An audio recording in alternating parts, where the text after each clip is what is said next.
a veces en las publicaciones que uno ve de esas mamás que en algún momento fueron mamás porque gestaron, pero que en algún momento del embarazo perdieron, como esas secuelas o ese silencio que tienen que atravesar frente a esa pérdida del bebé. Hablamos sobre eso. Sí, Sino que no sé cómo se llaman esas, pues las mamás que perdieron un bebé estando ya gestando. sí. Ahí habría que pensar varias cosas. La primera es que cuando se activa todo el organismo, al quedar la mamá en embarazo, no solamente se da cambio a nivel del cuerpo, sino también a nivel neuronal. Ajá. Entonces es como si se establecieran unas nuevas vías, unas nuevas estrategias neurológicas, donde inmediatamente le disparan a la mamá desde el punto de vista psicológico.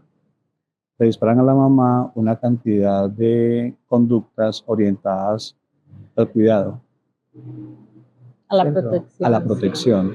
De hecho, la sabiduría organísmica, como lo llaman algunos psicólogos, va orientada precisamente a eso, a la sensibilidad que se despierta en una madre apenas queda en embarazo hacia el cuidado y la protección de quien está, eh, de ese nuevo ser que viene en camino.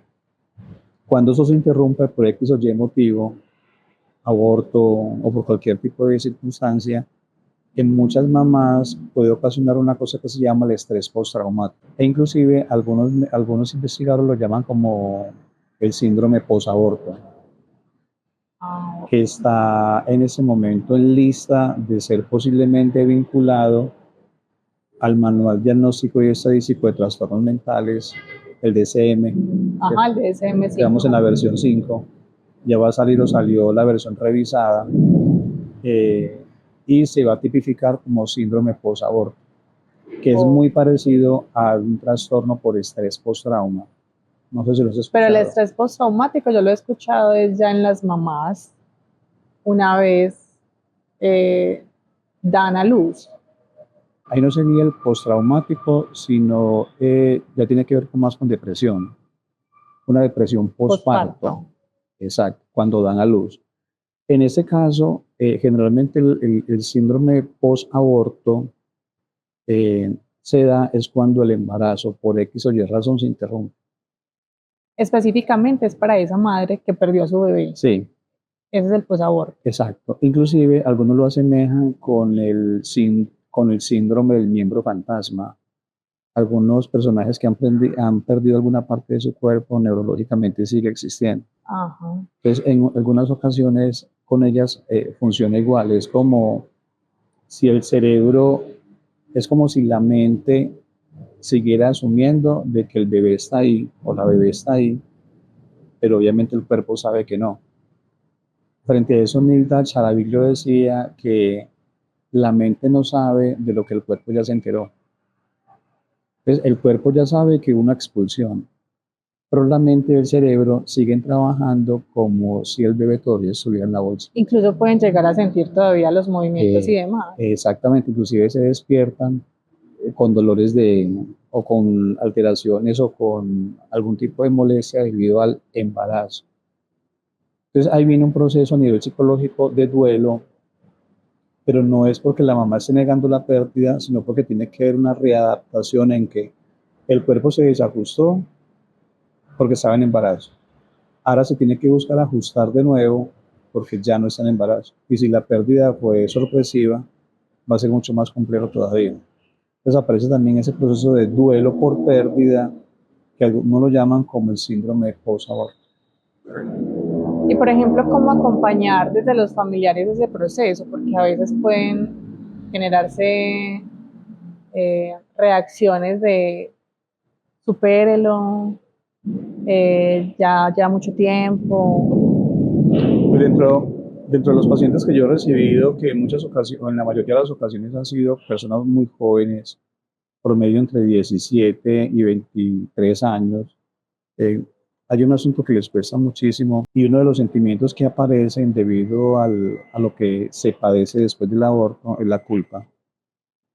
Por parte de la mamá. Sí, porque a pesar de que la chica tuvo conciencia de y tomó la decisión consciente de querer abortar, esa expulsión duele físicamente, duele.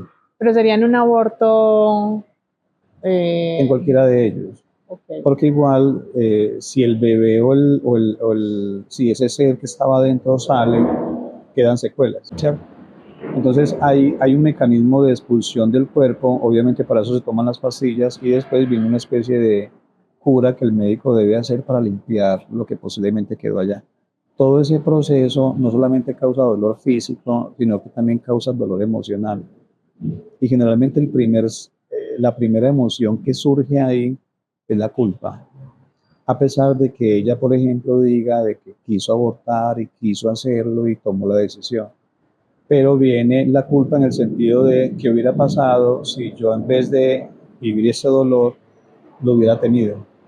Y en el caso de las que fue un aborto espontáneo, puede ser la culpa, por ejemplo, de me hubiese cuidado de esta manera, Exacto. no hubiese hecho eso otro. O a veces dicen que también pasa en la mayoría de los casos que la culpa se la trasladan a la pareja. Sobre todo cuando es la pareja quien invitó a su pareja que abortara. Entonces, generalmente trae conflictos ahí. Entonces, el acompañamiento que se debe dar ahí, uno sería ideal personas que sean especialistas en ese tipo de duelos por aborto. Porque a pesar de que es un duelo, como lo puede vivir cualquier persona por una pérdida X, ese es diferente. Porque se pudo haber evitado, por ejemplo, porque eso trae conflictos con la pareja que tiene, porque a veces hay arrepentimiento, o cuando fue accidental o fue un asunto del organismo, propio del organismo, a veces también puede ser un poco más doloroso, porque aparece, además de la culpa, aparece la frustración. Entonces ponen en duda su calidad como mujer o temas religiosos, porque la vida me da esto, porque Dios me causó esto, etcétera, etcétera. Entonces también viene una cantidad de frustraciones ahí muy fuertes. Lo otro a nivel social. Eh, pues seguimos todavía con cierto tipo de políticas o de creencias de que el aborto no es bueno, otros dirán que sí. Entonces viene también ese castigo social o ese señalamiento social. Y un alto porcentaje de personas, la relación de pareja se termina. En cualquiera de los dos tipos de aborto, Sí, ya sea el que fue espontáneo o accidental. Sí. Eh, entonces, el acompañamiento que ofrecemos son personas especialistas en este tipo de duelos, que en mi caso no soy yo, pero sí tengo colegas que lo hacen de una forma muy especial. Pero sí tiene que haber acompañamiento psicológico. Y dos, ojalá acompañamiento familiar, que se espera, que la ideal sería la pareja. pero en el caso tal, las parejas también tendrían que ir. Sí, Sería lo ideal, que vayan a acompañar a su pareja a esa intervención psicológica exacto, para que sea algo exacto, que puedan llevar juntos. porque si se menciona que el embarazo es de los dos, por eso algunas parejas dicen estamos en embarazo, Que sería lo ideal. exacto, y que también me parece muy real, ¿no? Tú que eres madre, me imagino que también es muy real porque es un Sí, asunto de dos, ¿o no? claro. Y el acompañamiento que se tiene que tener de la otra persona, Claro. sobre todo cuando tienes vómitos, cuando estás mareada, entre muchas. Igual pasaría cuando abortamos. Es decir, también es un aborto de los dos, es un aborto de ambos. Yo tuve una paciente hace muchos años que ella tuvo 9 abortos. Obviamente, pues, como decía ella, se le venía el bebé o los bebés. Y ella generalmente en su casa tenía recuerdos de esos 9 bebés. Porque hay otro fenómeno curioso que pasa ahí, es que siguen tratando al feto como si hubiera nacido. Entonces ellas hablan, generalmente siempre he escuchado, ellas hablan siempre de los bebés o el bebé. Entonces les hacen cartas, inclusive compran escarpines o los tejen, como que buscan la manera de mantener Vivo ese recuerdo. Sí, hasta cierto punto es sano, pero los psicólogos decimos que la primera etapa del duelo, del dolor por la pérdida, es la negación. Entonces a veces uno se da cuenta que quizás también puede ser la negación a esa pérdida que no ha querido asumir. Sin embargo, uno se pone como a profundizar y a veces se descubre que no quiere asumir la pérdida es porque no quiere asumir la culpa. Pero entonces ahí, desde el proceso de la intervención psicológica, la idea es que vaya dejando Vaya elaborando cada vez. esos, como esos elementos que tiene en su entorno para que, Exacto, pero sobre todo a nivel psicológico, que es fundamental. Yo creo que está bien, yo creo que está bien que se mantenga el recuerdo del bebé, ¿cierto? Pero también me parece mucho más sano que se despida, porque se murió, porque falleció, porque ya no existe, porque, o sea, a veces ya dicen, sí, pero yo lo quiero mantener en mi recuerdo. Si es un asunto voluntario de que lo quiero mantener en mi recuerdo, está bien, pero que tenga la firme convicción de que esa personita falleció. y en el caso de esos abortos no creo que se dé ese proceso de despedirse. Sí, cuando hemos hecho terapias, Pues, los entregan para que los entierren, no. pero es simbólico. O sea, no hay ok. Simbólico porque, no sé, a las 2 semanas, a las 3 semanas, a las 5 semanas, no sé, Ah, no, fue la hora. exacto. Entonces lo que hacemos en terapia, después de conversar en varias consultas sobre el asunto, es que ella traiga a la terapia, al consultorio, las cosas que tenga de ese bebé, porque las compró, las tejió, se las regalaron, etcétera, etcétera. Las fotos o las, ¿cómo se llama? La fotografía que toman al vientre, La ecografía. las ecografías, todo eso, y que le escriba una carta al bebé o que le hable a ese bebé, como lo llama ella, y que lo deje ahí. Esa persona que te decía los 9 abortos, inclusive creo que fueron más, ella decía que ella sí quería mantener vivo el recuerdo de esos 9 bebés. Y en ese caso es ya decisión de la persona. Exacto, ya no es un problema de duelo patológico, sino que es un asunto más consciente para ella. Entonces ella acepta de que los perdió, ella acepta de que no van a regresar, pues los quiere mantener vivos. Pero es sano. Sí, de esa manera en que lo estamos conversando, sí es sano. Ya no es sano es cuando se niegan, Se niega la ¿cierto? A la pérdida. pérdida, exactamente. No acepta ese proceso. Exacto. Entonces ya se hablaría ahí de un duelo patológico que se puede convertir en un estrés postraumático. Es decir, llámese trauma como una experiencia fuerte, vital, que marca, que deja una cicatriz inmensa, que a pesar de que pasa el tiempo, la cicatriz todavía duele. Y eso le quita la paz, la concentración, la tranquilidad. Se puede comparar con un abuso sexual, una violación, eh, un intento de robo, un intento de asesinato. Esas experiencias que son muy fuertes dejan esa huella, que son casi imborrables. Y las huellas aparecen por los sueños o los famosos flashbacks, como ideas que pasan de un momento a otro y la persona lo vive como si estuviera volviendo a suceder.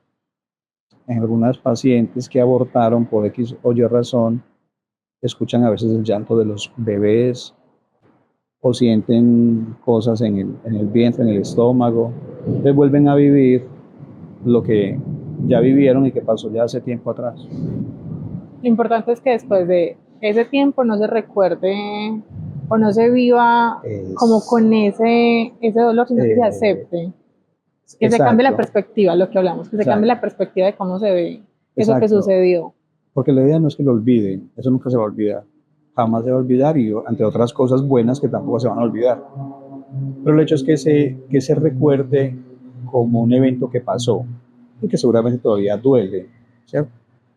Distinto a vivirlo de manera inconsciente e inclusive intrusiva, porque no está bajo el control de la persona, que se viva de manera intrusiva como si el evento estuviera volviendo a pasar.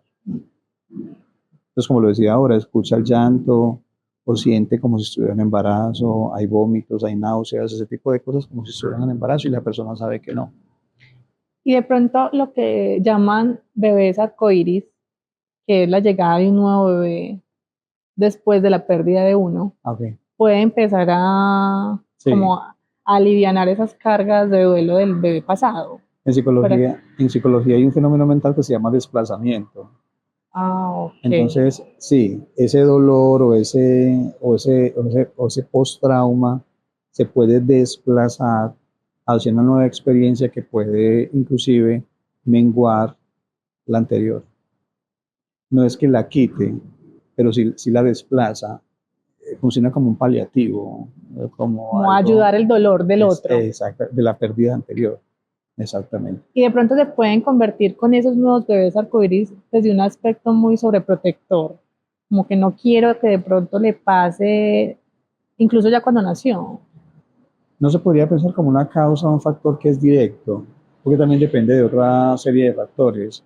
Tengo una paciente que ya tiene 49 años, creo que ya cumplió los 50, y tuvo ese bebé hace 4 años, El segundo bebé. el primero. Ok.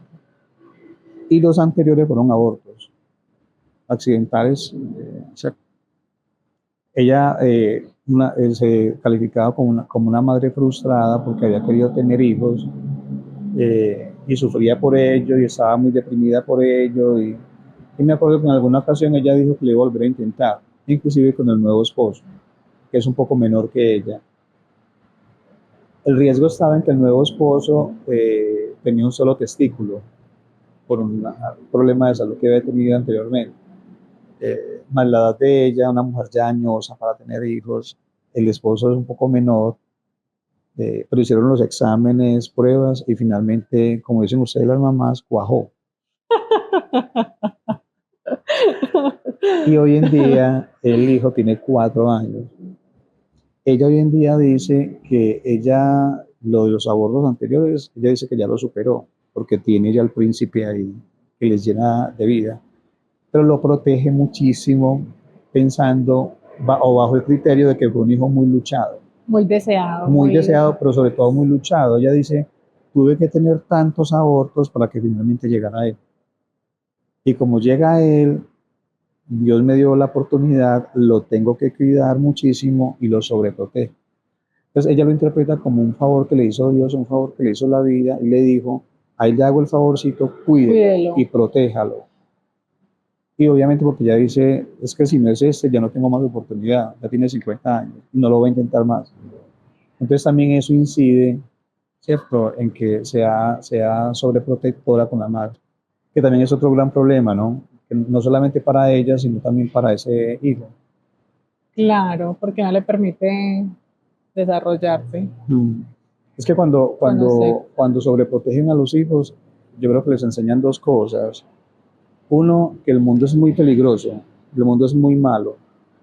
Y dos, que él solito no va a poder. Como él solito no va a poder, porque lo ve muy vulnerable, está ella para proteger.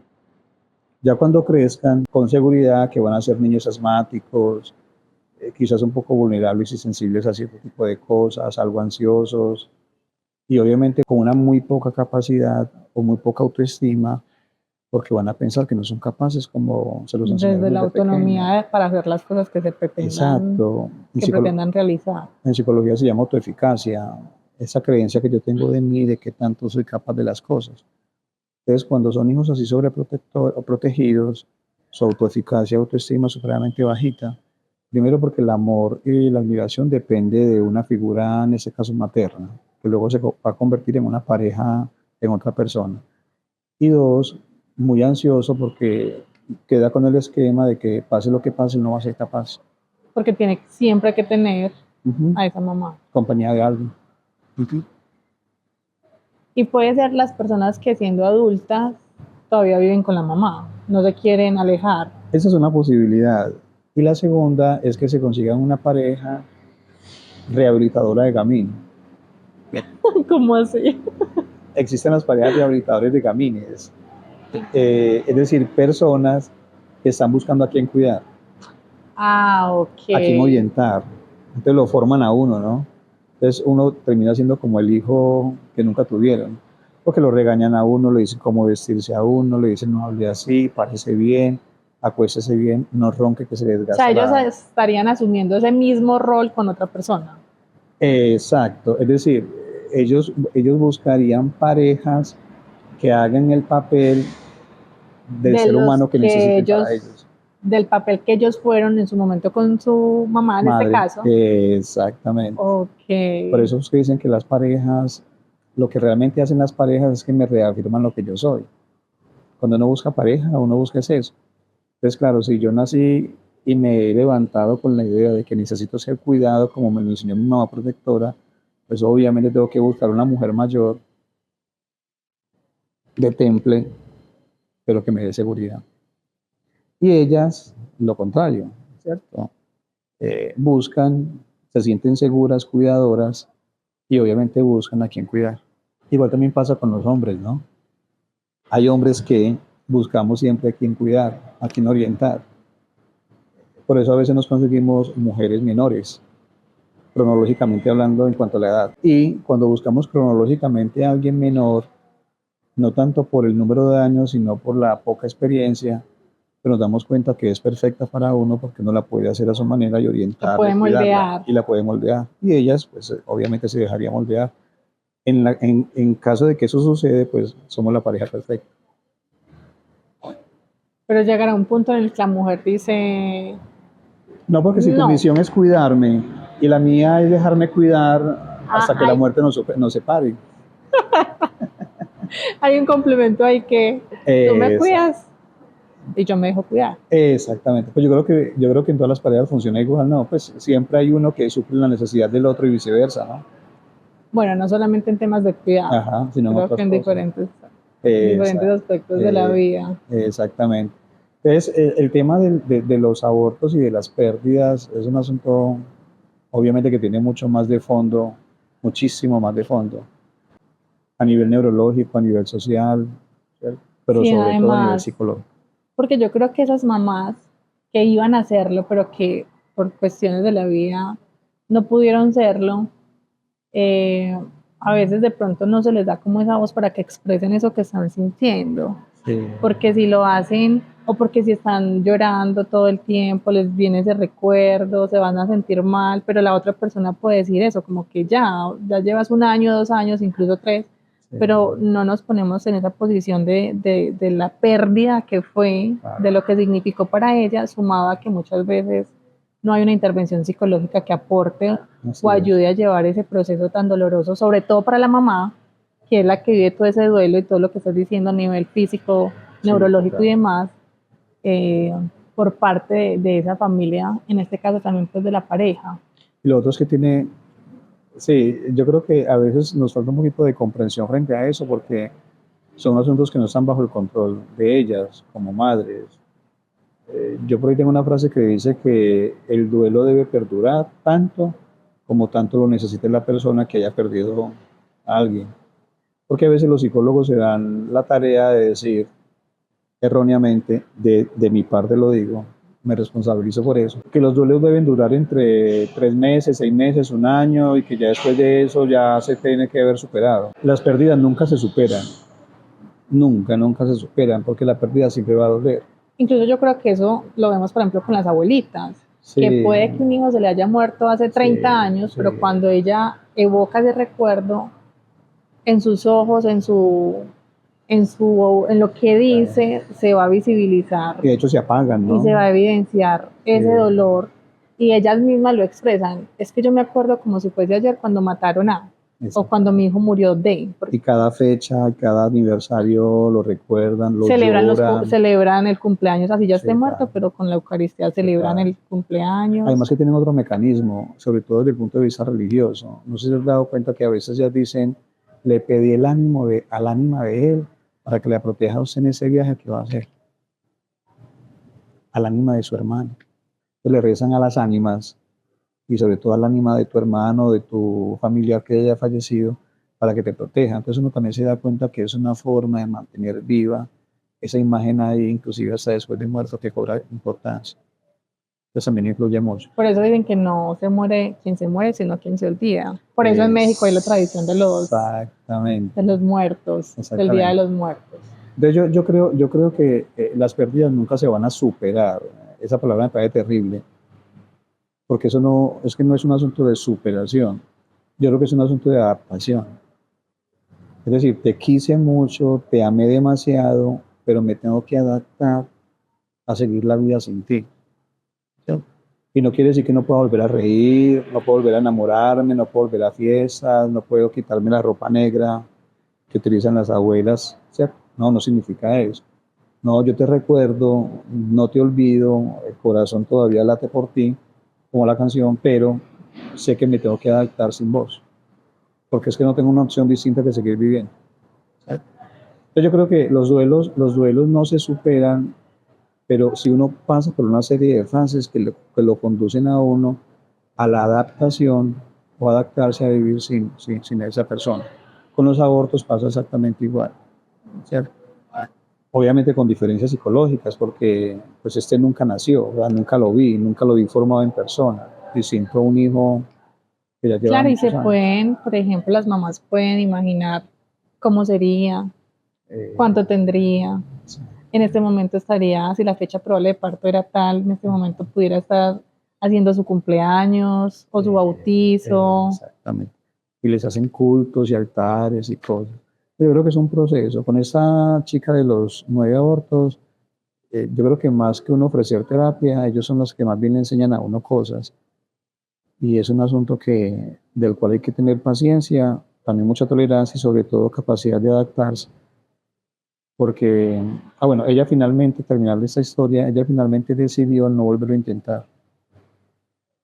Entonces La tomó, persona de los 9 abortos. sí, entonces lo que decidió fue adoptar. Maravilloso. Maravilloso, sí. Y ya adoptó hace varios años, ya están grandes los bebés. A varios niños. Sí, fueron varios niños, fueron 2 niños. Pero en simultáneo o en procesos distintos. Ellos dos niños son hermanitos que tienen una diferencia creo que de 1 año y medio, 2 años. Eh, y está feliz y ya se siente realizada, dice que no lo va a intentar más biológicamente hablando. Además, porque desde esa postura le está dando la posibilidad a otros niños de tener esa mamá que tampoco pudieron tener. Exactamente. Entonces yo Los creo que que hay no un nacieron. complemento entre ese deseo de ser Así madre por parte de esa mamá, Así es. pero también de ese deseo y esa posibilidad que el niño tiene al tener esa mamá que no pudo haber, o que la vida, por diferentes situaciones, Así es. no pudo estar ahí. Como darle la oportunidad a otros seres que tengan esa mamá que tantas ganas tenía de ser Tuvo mamá. de ser mamá, de darle ese amor, el apoyo. Ella, el estrés postraumático que tenía, inmediatamente eso empieza a disminuir y hoy en día se siente muy bien. No le afecta tanto los 9 bebés, aunque los recuerda, tiene escritos, pero es súper concentrada en sus 2 hijos que tiene ahora. Bueno, Hermoso. terminamos la entrevista con una historia feliz, ¿no? Con un final feliz. Con una historia con un final Y yo feliz. creo que ahí es un tema también de mucha Sí, de mucha larga.